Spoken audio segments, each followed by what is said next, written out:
যখন সাপের কথা শুনে আতঙ্কে আটকে ওঠে সবাই, তখন সন্দ্বীপের এক কোণে এক লোক দৌড়ে যান সাপের খোঁজে।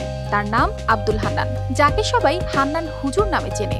সন্দ্বীপের মানুষদের কাছে তিনি এক সাহসী উদ্ধারকর্তা, যার কাজ সাপ ধরার চেয়েও অনেক বেশি সাপকে বাঁচানো। একদিন একটি ফোন কল আসে, কোনো একটি বাড়ির মুরগির খামারে ঢুকে পড়েছে একটি সাপ।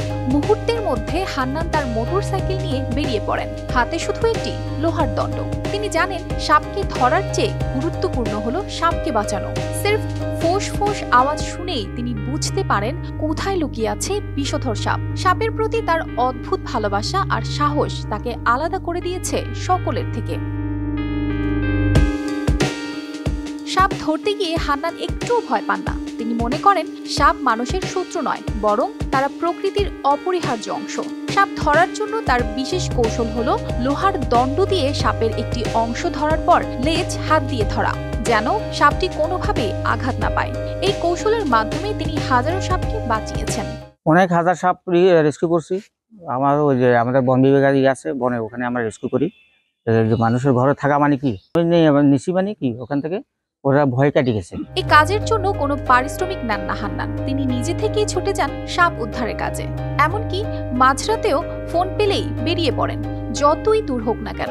তবে তার এই কাজ শুধু সাপ ধরাতেই সীমাবদ্ধ নয়।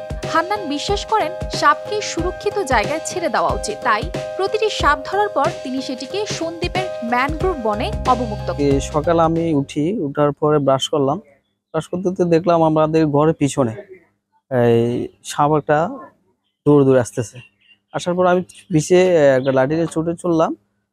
তারপর আমাকে ওভারটেক করে আমাদের লাকড়ি ঘর আছে পাশে, ওখানে ঢুকে গেছে। আমাদের সন্দ্বীপের সবাই চিনবেন অবশ্য হান্নান ভাই। ওনার নাম্বারটা সংগ্রহ করার পরে আমি ওনাকে ফোন দিই। আসার পরে উনি এখানে অনেক লাকড়ি ছিল, ওগুলো পরিষ্কার করলাম। হান্নান হুজুর দীর্ঘ অনেক বছর এই সন্দ্বীপে এই কাজটা করে যাচ্ছে। যে কেউ ফোন দেয় না কেন, উনি ফোনে সাড়া দেয় এবং অতি দ্রুত আসি সাপটা ধরে। বা মানুষের যে আতঙ্ক থাকে, সাপ যে ঘরে বাইরে থাকে, এটা আতঙ্ক থেকে মানুষকে একটা উদ্ধার করেন। হান্নানের এই উদ্যোগে সন্দ্বীপের মানুষদের মনে এক ধরনের প্রশান্তি এসেছে। সাপের আতঙ্কে যারা আগে ভয়ে কেঁপে উঠত, তারাই এখন হান্নানকে ফোন করে সাহায্য চায়। সন্দ্বীপে একটি স্নেক রেস্কিউ সেন্টার তৈরির দাবি জানিয়েছেন তিনি, যাতে সাপকে আরো সুরক্ষিত রাখা যায়। হান্নানের কাজ শুধু সাপ উদ্ধারের মধ্যেই সীমাবদ্ধ নয়, বরং তিনি সাপের প্রতি মানুষের ভীতি দূর করার চেষ্টা করছেন। তিনি সবার মধ্যে এই বার্তা ছড়িয়ে দিতে চান যে সাপ মানুষের শত্রু নয়, বরং তারা আমাদের পরিবেশের বন্ধুর মতো। সন্দ্বীপের মানুষদের মধ্যে তিনি একটি বিশ্বাস তৈরি করেছেন যে সাপ দেখলেই মেরে ফেলার পরিবর্তে তাকে বাঁচানো উচিত।